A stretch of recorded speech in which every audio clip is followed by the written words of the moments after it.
हनुमान जी लंका गए, छोटे बन गए। सीता जी ने कहा, बेटा तुम कौन हो?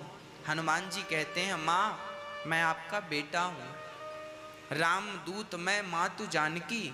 माँ मैं राम जी का सेवक हूँ। सीता जी ने कहा, बेटा तुम जैसे बंदर और कितने हैं? हनुमान जी ने कहा, माँ हम जैसों की बहुत बड़ी सेना राम जी की सेवा में है, आप चिंता ना करो, हम रावण को मार देंगे। सीता जी रोने लगी, बेटा तुम रावण को नहीं, तुम इतने इतने से बंदर। हनुमान जी छोटे थे। हनुमान जी को देखकर सीता मैया रोने लगी, बेटा तुम बहुत छोटे हो, ये राक्षस बहुत बड़े हैं, तुम कैसे सामना करोगे?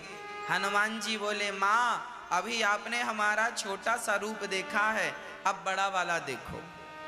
तो हनुमान जी ने बड़ा रूप बनाया, भयं पर्वताकार शरीरा। पर्वत जैसे हनुमान, माता सीता को ऐसे देखना पड़ा। फिर भी हनुमान जी की गर्दन नजर नहीं आ रही है। माता जी समझ गईं, जरूर अब रावण मरेगा। कहने का अर्थ ये है, भगवान का दास हनुमान जी कौन है?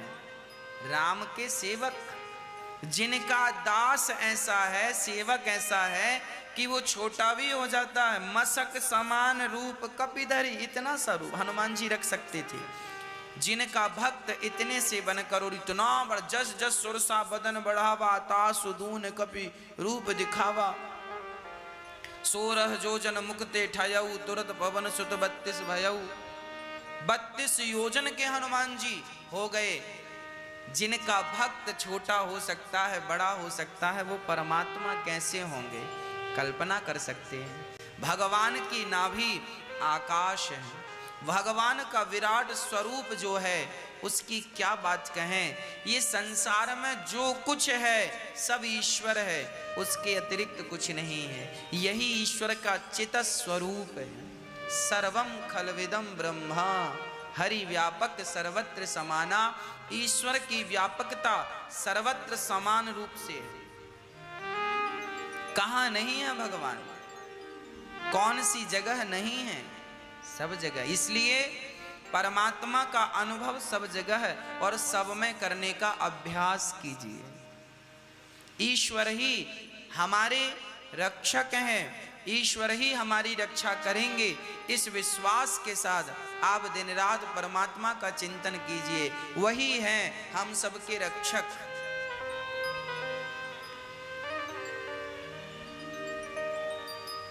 कहते थे ना, कहते थे हमने तो बड़ी बड़ी रिसर्चें कर ली, कहते थे। आज देखो इस कोरोना जैसी महामारी में केवल व्यक्ति भगवान से ही प्रार्थना कर रहे हैं लोग, और भगवान सबकी प्रार्थना सुन रहे हैं। एक टेर रघुनाथ भरोसो इन चरणन केरो। हाँ, श्रीमद् वल्लभाचार्य जी महाराज कहते हैं, भरोसो इन चरणन केरो। मोहे तो भरोसो केवल इन चरणन को है, अर्थात केवल कृष्ण के चरणों का मुझे भरोसा है और मुझे किसी पर भरोसा नहीं है। भरोसा हो, यदि भरोसा भगवान के चरणों का है तो फिर आप एक छोटी सी गोली खा लेंगे ना तो भी स्वस्थ हो जाएंगे, क्योंकि गोली असरदार नहीं है, आपकी श्रद्धा गोली को असरदार बनाएगी। दवाई असरदार नहीं है, आपकी श्रद्धा दवाई को असरदार बना देगी।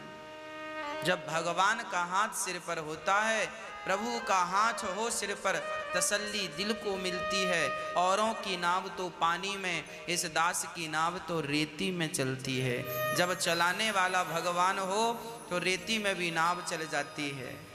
इसलिए भरोसो इन चरणन के रो, एक रत्ती भरोसा कम ना कीजिएगा। बस गोविंद मेरो है, गोपाल मेरो है, अहरनिश परमात्मा का चिंतन कीजिए। अजामिल ने मरते समय किसका नाम लिया? अपने बेटे का। अजामिल ने भगवान का नाम नहीं लिया था। अजामिल के बेटे का नाम नारायण था। और जब अजामिल ने अपने बेटे नारायण को बुलाया तो भगवान नारायण ने सुनकर के यम दूतों के पास पार्षद आए, बोले से छोड़ दो। और अजामिल की उम्र बढ़ गई, अजामिल को लेने यमदूत आ गए, पर नारायण का नाम पुकारा तो अजामिल को यमदूतों ने छोड़ दिया। और पार्षदों ने कहा अब आप यहाँ धरती में 100 साल और रहो, क्योंकि आपने भगवान का नाम पुकारा है मरते समय, तो आपकी आयु बढ़ गई।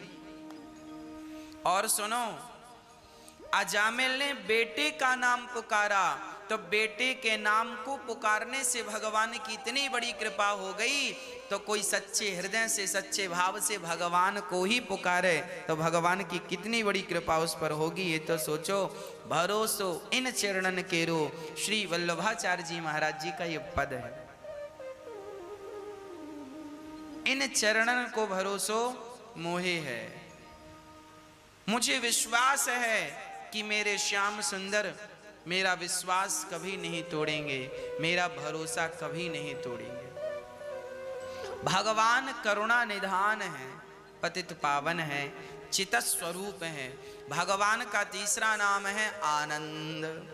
जो भगवान का स्मरण करता है उसे आनंद की अनुभूति होती है। जो भगवान की सेवा में है, भगवत शरणागति में है, आज वो आनंदित हैं, सुखी हैं। आप भी अपने जीवन में सुख चाहते हैं तो केवल परमात्मा का स्मरण कीजिए। एक ईश्वर को छोड़, एक परमात्मा को छोड़ आपको शांति कहीं नहीं मिलने वाली। इसलिए आनंद चाहते हैं तो केवल कृष्ण की शरणागति। आनंद कौन है? आनंदमय कृष्ण है। आनंद धन कृष्ण है, आनंद घन कृष्ण है, आनंद ही कृष्ण है और कृष्ण ही आनंद है। संसार में कोई आनंद थोड़ी है, संसार में तुच्छ सा सुख है। आनंद तो केवल भगवान के चिंतन में। इसलिए इस आनंद को गवाइए मत। भगवान करते क्या है? विश्वोत्पत्त्यादि हेतवे। हाँ, ये दुनिया को बनाना, ये दुनिया को बनाना, बना के फिर चलाना, बस इसी का काम है। बड़ा जबरदस्त इसका इंतजाम है। ये दुनिया को बनाना, बना के फिर चलाना। ये दुनिया बनाने वाले कौन? भगवान। ये दुनिया को बनाना, बना के फिर चलाना। जब आप दुनिया भगवान बनाते हैं और चलाते हैं, भगवान ही चलाते हैं, और अंत में संहार भी भगवान ही करते हैं। इसलिए ईश्वर का बनाना, चलाना और मिटाना तीनों काम उन्हीं के हैं। विष्णु रूप से पालन करते हैं, ब्रह्मा बनकर उत्पत्ति करते हैं, संसार रचते हैं, और शिव बनकर संसार का संहार करते हैं। ये भगवान का नित्य का काम है। ये दुनिया को बनाना, बना के फिर चलाना, बस इसी का काम है। बड़ा जबरदस्त इसका इंतजाम है। क्या इंतजाम है गोविंद का? ऐसे भगवान जो हमारे सारे तापत्रय विनाशाय श्री कृष्णाय वयम नुमः। सारे दुखों का नाश करते हैं। तापत्रय विनाशाय। 3 प्रकार के दुख हैं जीवन में, दैहिक, दैविक, भौतिक। तापा राम राज्य काहू नहीं व्यापा। हर व्यक्ति 3 दुखों से दुखी है। कौन कौन दुख हैं? कोई तन दुखी, कोई मन दुखी, कोई धन बिन रहत उदास।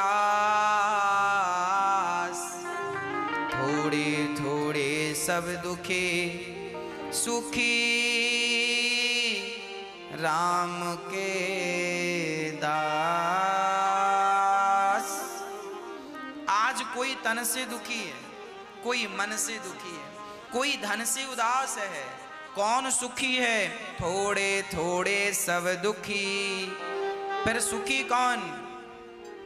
बोले सुखी राम के दास। सुखी कौन है? भगवान के दास।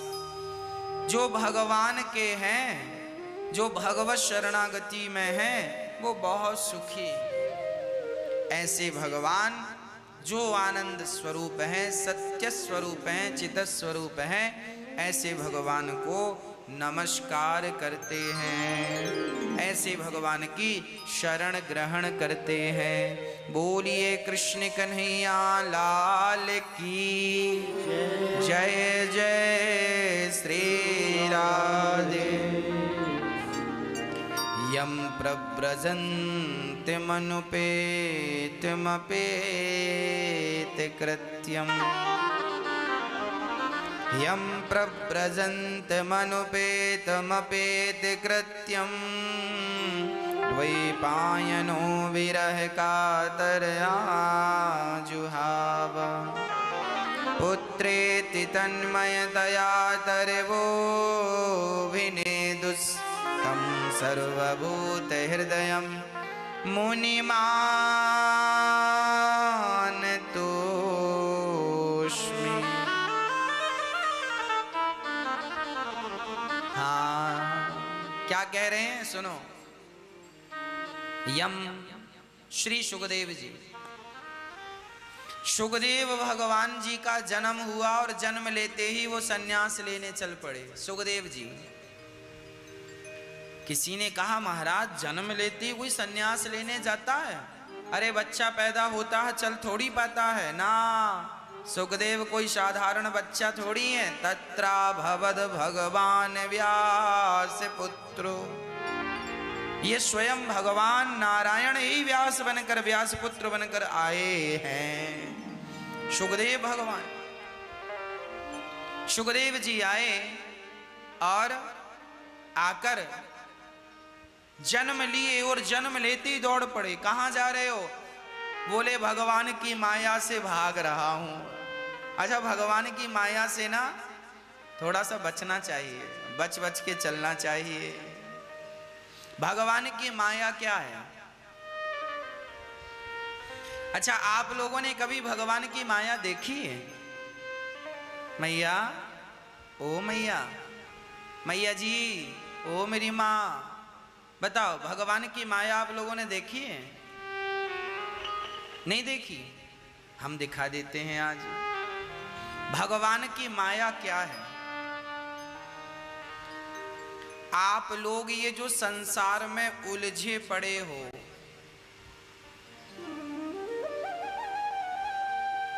ये बेटा मेरा, बेटी मेरी, नाती मेरा, घर मेरा, बुढ़ापा आ गया,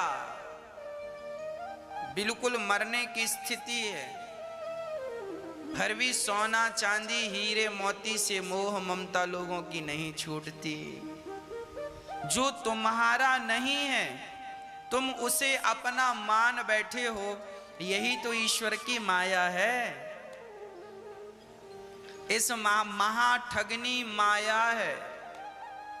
माया सगी न मन सगा, सगा न यह संसार। ना तो माया सगी है, ये सब हमें केवल धोखा देने वाले हैं। कौन? भगवान की ये जो प्रबल माया है, जो मेरा नहीं है मैं उसे अपना कहता हूं, लो ये मेरा है। अच्छा, जो मेरा ऑलरेडी है मैं उसे नहीं कहता। मीराबाई कहती है, मीराबाई कहती है, पायो जी मैंने, मीराबाई कहती है गोविंद मेरो है, गोपाल मेरो है। मीराबाई माया से बच गई और बच रही है। वो आप लोग कहते हैं कि ये बेटा मेरा है, ये बेटी मेरी है, ये खेत मेरा है, ये बंगला मेरा है। पर मीरा से कहा तेरा क्या है? तो गोविंद मेरो है, गोपाल मेरो है। हम माया में उलझे हैं, इसलिए भगवान को अपना नहीं मान रहे हैं। और मीराबाई माया से सुलझी है। भगवान की ऐसी कृपा है कि माया ने उसे छोड़ दिया। और जब माया का प्रभाव नहीं है तो व्यक्ति भगवान को अपना मानता है। और माया में घिरा हुआ जीव संसार में सबको अपना मान बैठता है। जो उसका नहीं है माने जा रहा है।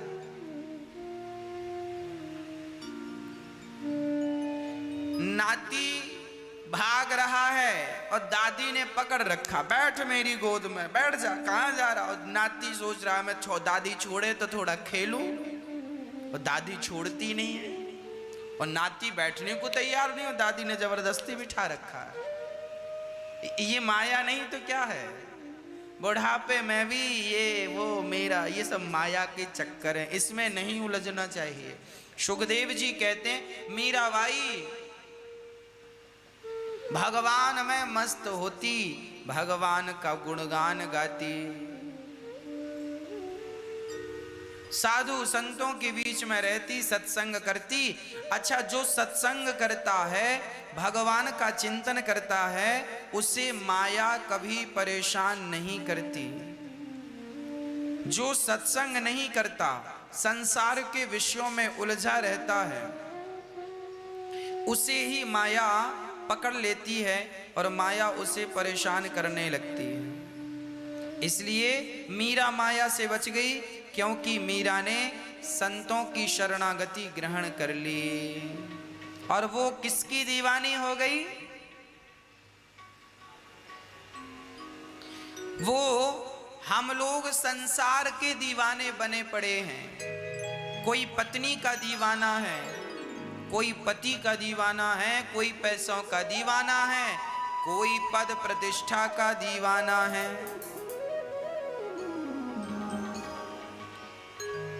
परंतु मीरा केवल कृष्ण की दीवानी है। हो मीरा दीवानी हो गई रे, मीरा मस्तानी हो गई। श्याम रंग में रंगी चुनरिया, ओ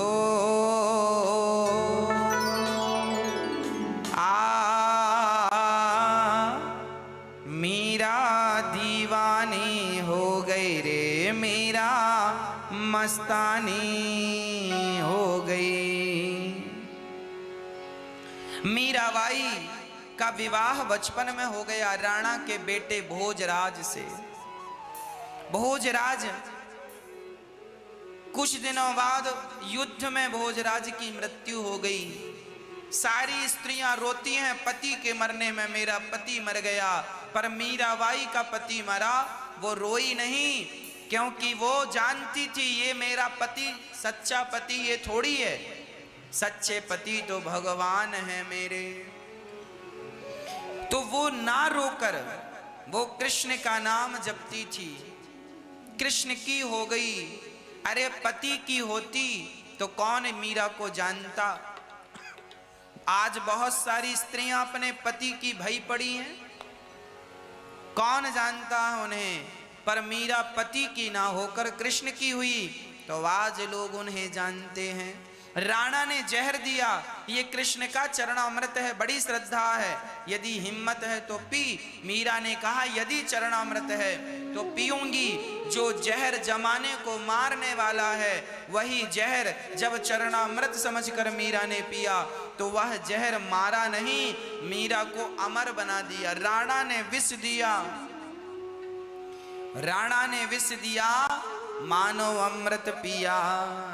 मीरा रानी दीवानी कहाने लगी, वो तो गली गली हरि गुण गाने रग लगे। राणा जी तेरे महलों में आग लगे। क्यों क्यों आग लगे? क्योंकि तूने मीरा जैसी भक्तिमती स्त्री को सताया है। राणा जी तेरे महलों में आग लगे। जब भगवान में मन लगता है ना तो संसार सुहाता ही नहीं है। सच बताऊं मेरी मां,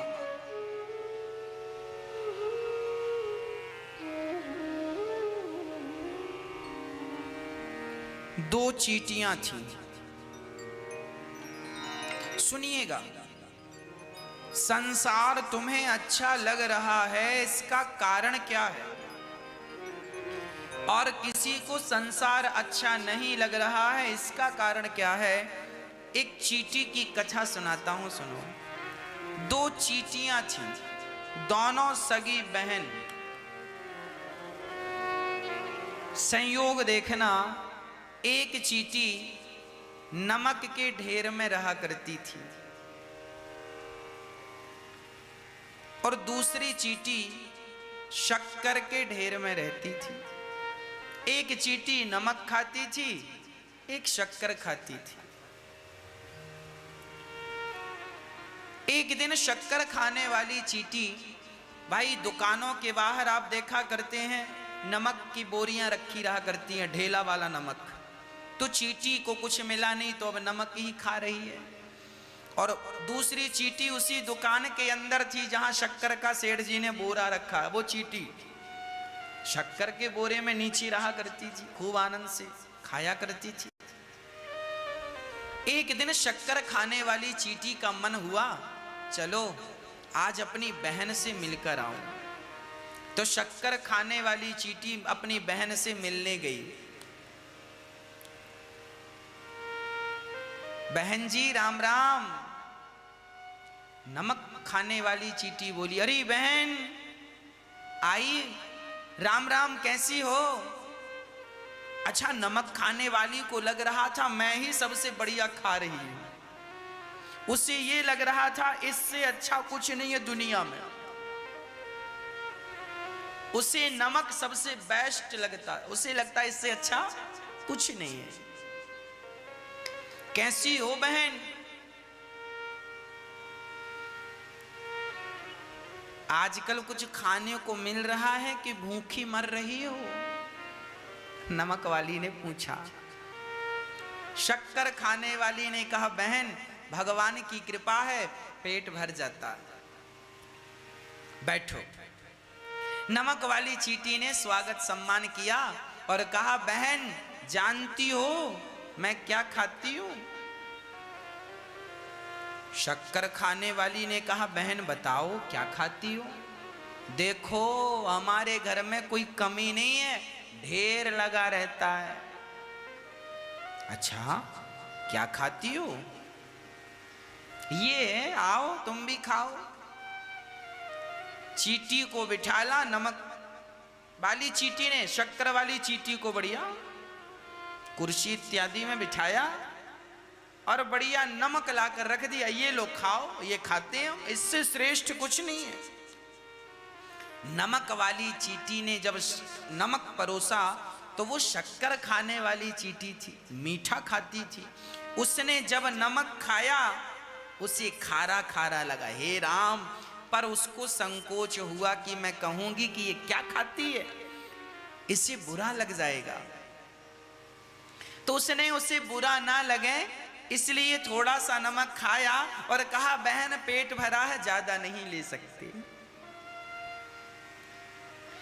नमक वाली चींटी बड़ी अहंकार में चल रही थी, उसे लग रहा था मैं ही सबसे बढ़िया हूं, सबसे बढ़िया खाती पीती हूं। शक्कर वाली को बड़ी दया आई, राम राम, मेरी बहन क्या खाती है, पर मन में सोच रही है। उसने कहा बहन, शक्कर वाली चींटी ने आज नमक खाने वाली चींटी का निमंत्रण किया, बहन कभी मेरे घर आना, मैं तुम्हें खवाऊंगी। मैं क्या खाती हूं जरा अपनी बहन को भी तो देखो। हाँ हाँ जरूर आएंगी। अब शक्कर वाली चींटी अपने घर गई, नमक वाली अपने घर नमक खा रही है। एक दिन नमक खाने वाली चींटी का विचार हुआ, चलो मेरी बहन आई थी, अब मैं अपनी बहन के घर चलूं। जब वो चलने लगी तो उसको लगा पता नहीं मेरी बहन मुझे कुछ खवाएगी कि नहीं, उसके पास कुछ है कि नहीं। ऐसा करूं कि थोड़ा सा नमक मैं ले चलूं। तो नमक वाली चींटी ने अपने मुंह में, उसके पास कोई लटकाने वाला आप लोगों की तरह पर्स तो था नहीं कि लटकाए और चले, उसके मुंह में उसने छोटा सा नमक का ढेला रखा और मुंह में किनारे नमक का ढेला रख के चली। शक्कर वाली चींटी को पता चला मेरी बहन आई। बहन राम राम, स्वागत है, आओ आओ आओ, बैठो, सब ठीक है? हाँ हाँ सब कुशल है। आओ बहन, हम तुम्हारा ही इंतजार कर रही थी, आओ। हम क्या खाती हैं आज तुम्हें खिलाती हैं। तो शक्कर वाली चींटी ने शक्कर परोस दी, लो शक्कर खाओ। नमक वाली चींटी के मुंह में ऑलरेडी नमक था और वो शक्कर के ढेर में बैठकर शक्कर खाने लगी। खा रही थी शक्कर, चूंकि उसके मुंह पे नमक था तो स्वाद शक्कर का नहीं, मिठास नहीं जा रही थी, वो मिठास भी खारी हो जा रही थी क्योंकि नमक था, है ना। शक्कर खाने वाली चींटी ने पूछा, बहन कैसी लगी हमारी शक्कर चीनी? नमक वाली ने कहा, बहन कैसी भी नहीं लगी, जैसे रोज जो मैं खाती हूं वही तो तू भी खाती है, मेरे में और तेरे में कोई ज्यादा भिन्नता नहीं है। शक्कर वाली ने सोचा, राम राम, पहली बार इसने शक्कर खाई और इसे स्वाद नहीं मिला, जरूर कुछ गड़बड़ है। उसने कहा अपना मुंह खोल आ। जब उसने अपना मुंह खोला तो उसके मुंह से नमक का ढेला गिर पड़ा और नमक का ढेला गिरा। अब कहा अब खा, और अब की बार उसने शक्कर खाई तो दीवानी होकर नाचने लगी, बहन इतना मीठा ऐसा भी होता, मैंने सोचा नहीं, झूमने लगी। और उसके बाद तो वो शक्कर की दीवानी हो गई। ये कथा जो है ना मेरी माँ, उन चींटियों की नहीं है। वो चींटियां कौन? आप और हम ही वो चींटी हैं। कौन कौन चींटी? एक चींटी है मीराबाई और एक चींटी हो आप बाई। आप सब, हम सब भी एक चींटी हैं और मीरा भाई भी एक चींटी है। फर्क कितना है कि हम नमक के ढेर में रहते हैं, मीरा शक्कर के ढेर में रहती है। सूरदास जी, कबीरदास जी, तुलसीदास जी, रैदास जी जो भगवान के प्रेमी हैं, भगवान की भक्ति शक्कर की तरह मीठी है और संसार का सुख, पत्नी का, पति का, विषयों का, परिवार का, ये नमक की तरह है खारा। पत्नी का प्यार खारा होता है, जब तक प्यार की बातें करो तो अच्छी लगती है उसको, और थोड़ा डांट दो तो पत्नी मुंह फुलाए बैठ जाती है, झोला उठाए मायके। पति का प्यार भी खारा है, जब तक आप पति की इच्छाओं की पूर्ति करते रहेंगे पति खुश रहेगा। और कभी पति की इच्छाएं पूरी ना हुई, कभी पति ने कहा ये काम करना है, वो नहीं किया समय से, तो लो पति गुस्सा हो गया। मतलब सारे लोग अपने अपने स्वार्थ के कारण, आपसे कोई प्रेम थोड़ी करता है, वो तो सबका अपना स्वार्थ है। संसार में जितने लोग प्रेम करते हैं सबका प्रेम नमक की तरह खारा है, पर भक्त और भगवान का प्रेम खारा नहीं है, भक्ति का स्वाद खारा नहीं है, शक्कर की तरह मीठी है। नमक के ढेर में हम बैठे हैं और भक्ति करने वाले शक्कर के ढेर में बैठे हैं। पर विडंबना यह है कि हम लोगों को भी कभी शक्कर मिल जाए तो उसका स्वाद नहीं आता। क्यों? क्योंकि ऑलरेडी हमने मुंह में नमक दबा रखा है। हम लोग कथा सुनने जाते हैं ना, तो भी नमक का ढेला लेकर जाते हैं। कौन सा नमक? मोह और ममता का, अहंकार का नमक। अहंकार भी खारा है, अहंकार नमक है, क्रोध नमक है, लोभ नमक है। ये सब नमक के ढेर पे ही तो बैठे हैं लोग और कह रहे हैं इससे अच्छा कुछ नहीं है, इससे बढ़िया कुछ नहीं है। हाँ जी, तुमने शक्कर खाई ही नहीं, भक्ति की होए तो पता चले कि भक्ति का स्वाद क्या है। मीराबाई कहती है मेरे तो गिरधर गोपाल, क्योंकि वो जानती है संसार का स्वाद खारा है। और अभी आप लोगों ने मीरा वाला स्वाद चखा नहीं है, इसलिए संसार आपको अच्छा लग रहा है, सब कुछ अच्छा लग रहा है, क्योंकि स्वाद नहीं मिला ना। गुड़ खाने वाले को तो यही लगता है गुड़ सबसे अच्छा है, कभी रबड़ी चखे तो पता चले कि ये भी बढ़िया होती है। एक आदमी गुड़ खाता था, उसे किसी ने रबड़ी चटाई, दूसरे दिन से गुड़ भूल गया, भैया वही लाओ, क्या जो कल खिलाई थी वही लाओ। संसार का सुख गुड़ की तरह है, भगवान की भक्ति का सुख रबड़ी की तरह है। एक बार किसी के स्वाद लग जाए छोड़ाया छूटेगा नहीं। ये संसार स्वार्थी है, खारा है। संसार को सागर कहा गया है, संसार को एक उपमा दी गई है सागर की। क्या कहा गया है संसार को? संसार सागर। सागर क्यों कहा गया है? क्योंकि सागर खारा है, समुद्र भी खारा है, और आपके रिश्ते नाते सब खारे ही हैं, मीठा नहीं है। मीठा तो केवल कृष्ण का प्रेम है, केवल प्रेम। इसलिए संसार की ढेली नमक, संसार रूपी नमक की ढेली निकाल कर केवल परमात्मा को याद कीजिए, तब स्वाद भगवान का आएगा। आप लोग माला जपते हैं, माला जपते जपते भी देखते रहते हैं कौन आया कौन गया, क्या हो रहा है क्या नहीं हो रहा है। मतलब बैठे हो शक्कर की ढेर में और मुंह में तो नमक ही है।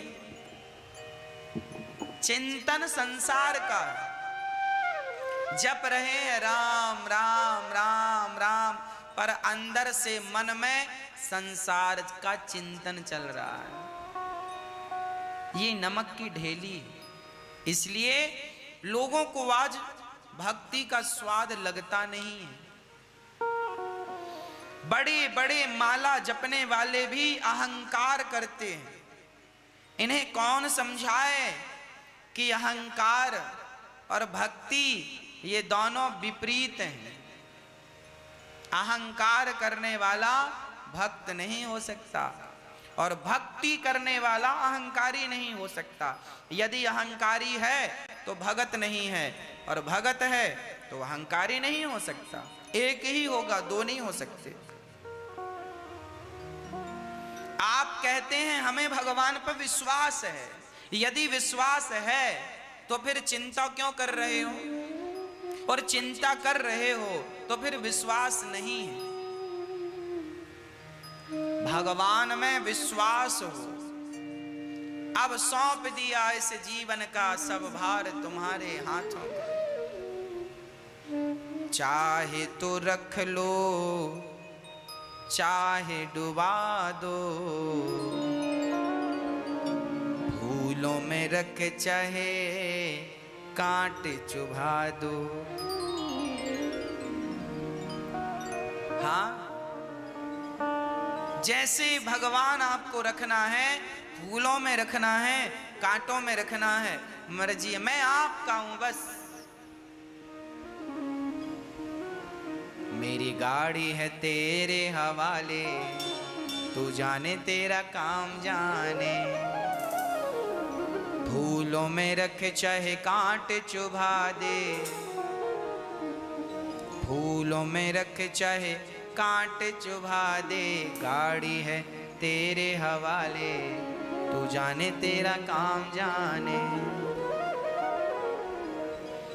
जैसे आपको रखना है, मैं आपका हूं, भगवान से कह दो मैं आपका। जब आप उनके हो जाएंगे तो फिर आपकी चिंताएं मिट जाएंगी। आप चिंता इसलिए करते हैं क्योंकि आपने अभी तक समर्पण नहीं किया। मैं भगवान का हूं, विश्वास से ये बात नहीं कही। मैं कहता हूं मैं पूर्ण रूप से कन्हैया आपका हूं। आप चाहो तो जिलाओ, चाहे तो मारो, जैसी मर्जी आपकी, मैं आपका हूं बस। आपकी गैया आपके खूंटे से बंधी है, आपकी गौ माता आपके खूंटे से बंधी है। आप लोगों ने गैया पाली? आपके घर में गैया है? हाँ या ना? नहीं? चलो, जिनके घर में है वो समझेंगे। आप जब गैया पालते हैं, आपके घर गौ माता होती है, तो गौ माता आपके खूंटे से बंधी है। अब उसे पानी दो ना दो, चारा दो ना दो, मर्जी आपकी। गौ माता खूंटे से बंधी है, वो भूख से मर जाएगी पर खूंटा तोड़कर भागेगी नहीं। वो प्यास से मर जाएगी पर खूंटा तोड़कर भागेगी नहीं। मालिक चाहे तो पानी दे और चाहे तो ना दे, चाहे खाने को दे चाहे प्यासा रखे, गौ माता भागने वाली नहीं है। उसी प्रकार प्रभु मैं आपके खूंटे से बंधा हूँ, चाहो तो आप दो चाहे तो मत दो, मैं आपके भरोसे हूँ। जिंदा रखो तो आपका और मार डालो तो आपका, मैं तो आपकी शरण में हूँ। हम भगवान की गौ माता बन जाएं। जैसे गौ माता समर्पण कर देती है, उसी प्रकार कन्हैया तुम पानी पिलाओ तो पी लें, खाना दो तो खा लें, ऑक्सीजन दे तो ले लें, श्वास दो तो रख लें, नहीं तो छोड़ दें। आप घास की झोपड़ी में रखो तो रह लें, महलों में रखो तो जैसे आपकी मर्जी मुझे रखो। भगवान में ऐसा समर्पण हो जैसे गाय का समर्पण मालिक के प्रति होता है। हाँ जी, हाँ। तेरे फूलों से भी प्यार, तेरे कांटों से भी, तेरे कांटों से भी प्यार।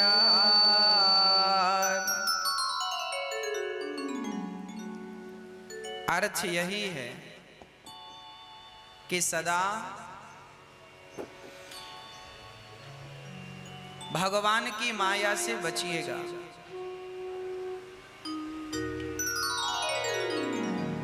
सुखदेव भगवान का जन्म हुआ, जन्म लेते ही सन्यास, कल का कोई इंतजार नहीं। ऐसे सुखदेव भगवान को नमस्कार करते हैं। नैमिषारण्य में 88,000 संत बैठे हैं। सूत जी का आगमन हुआ, सबने खड़े होकर स्वागत किया। सूत जी से प्रश्न किया, हमारी भक्ति ज्ञान बढ़े ऐसी कथा, भक्ति ज्ञान विराग आप तो विवेको वर्धते महान। सूत जी ने कहा, आप लोगों ने कथा सुनने की इच्छा प्रकट की, ये कथा सुनने के लिए देवराज इंद्र भी लालायित रहते हैं, एक बार तो स्वर्ग का अमृत तक देने को तैयार हो गए, पर सुखदेव जी ने स्वर्ग के अमृत के बदले इंद्र को भागवत अमृत नहीं दी। ये जो भागवत जी हैं, ये भागवत वह अमृत है जिस अमृत के लिए देवता भी तरसते हैं। वह अमृत है ये। प्रिय भक्तों, श्री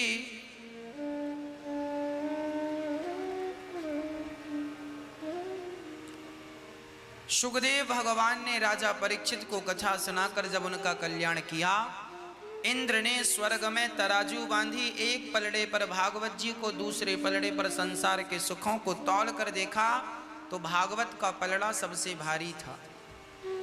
स्वर्ग के सुख तो तुच्छ हैं। एक बार भागवत जी देवर्षि नारद जी ने सुनी, एक बार नारद जी पृथ्वी के समस्त तीर्थों का भ्रमण करने के लिए चले। कहाँ कहाँ? अहम तो पृथ्वीं यातो ज्ञात्वा सर्वोत्तमामिति पुष्करं च प्रयागं च काशीं गोदावरीं तथा हरि क्षेत्रम कुरुक्षेत्रम श्रीरंगम से नारद जी सारे तीर्थों में गए, पर कहीं शांति नहीं मिली। शांति के लिए गए, शांति नहीं। अब क्या करें? तब वृंदावन नारद जी आए, गृहस्थों के घर नारद जी गए, गृहस्थों के घर शांति नहीं।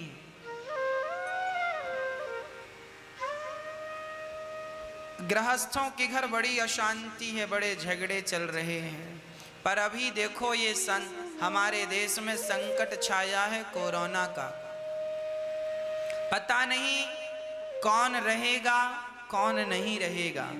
इसलिए अभी मैं आपसे प्रार्थना करता हूँ, हमेशा ही ये बात मैं आपसे कहता हूँ, अपनों के साथ प्रेम कर लो, अपनों के साथ प्रेम से बात कर लो, कोई झगड़ा ना हो, कोई गिला शिकवा ना हो, गले मिलकर प्रेम से रह लो।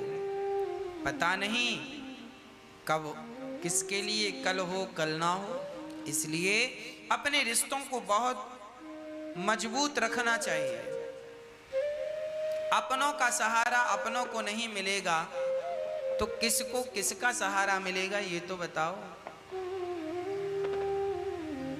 हाँ, भगवान करे ये महामारी जल्दी से समाप्त हो जाए, पर मैं आपसे हमेशा ही ये प्रार्थना करता आया हूं कि झगड़े में कोई सुख नहीं है, झगड़ा समाधान नहीं है, झगड़ा शांति नहीं है। आपने जिनसे झगड़ा किया, अभी एक सज्जन ने हमसे कहा कि महाराज जी बड़ा अफसोस हो रहा है हमें। हमने कहा क्यों? उन्होंने कहा हमने जिनसे झगड़ा किया था,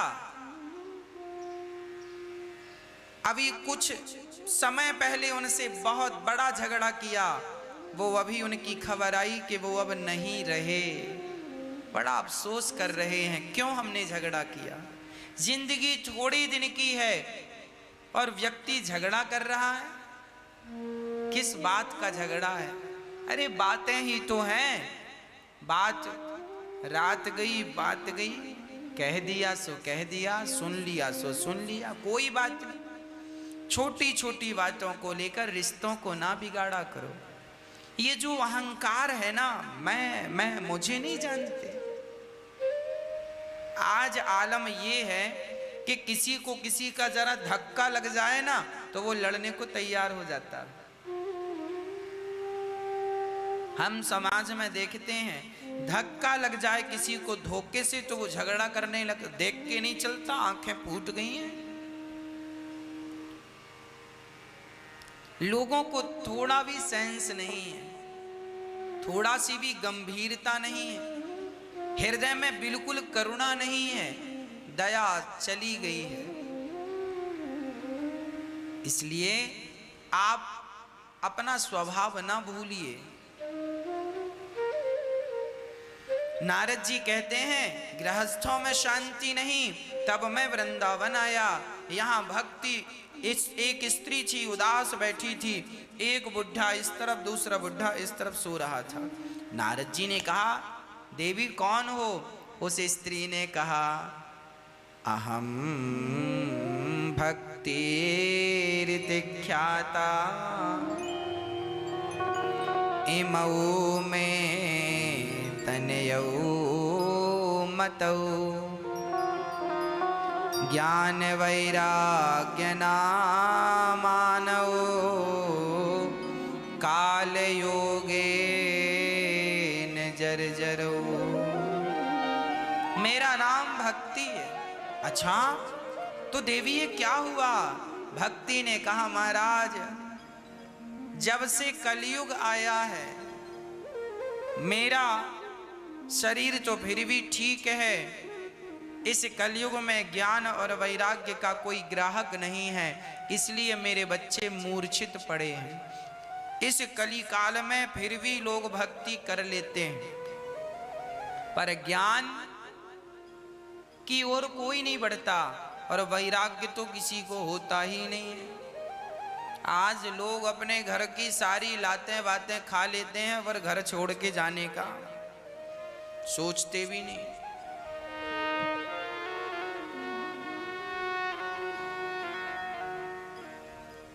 जब बेटा बहू नाती सब ताने मारने लग जाएं, गालियां देने लग जाएं, उस समय भी आप घर पे ही पड़े हो। अब बेटा बात बात में कहता है निकल जाओ घर से, निकल जाओ, फिर भी बूढ़ा आदमी घर पे ही पड़ा है। कहते हैं ठोकर ना लगे तो ठाकुर नहीं मिले। विभीषण को लात मारा रावण ने, तब जाकर राम जी मिले। रावण ने लात नहीं मारा होता विभीषण को तो राम जी कभी नहीं मिलते विभीषण को। तो ये जो ठोकर है ना, ठोकर भी कई बार ठाकुर से मिलाने वाली हो जाती है। ऐसी ठोकर को भी प्रणाम करना चाहिए कि कम से कम उस ठोकर के कारण ठाकुर मिल गए, अर्थात ईश्वर मिल गए।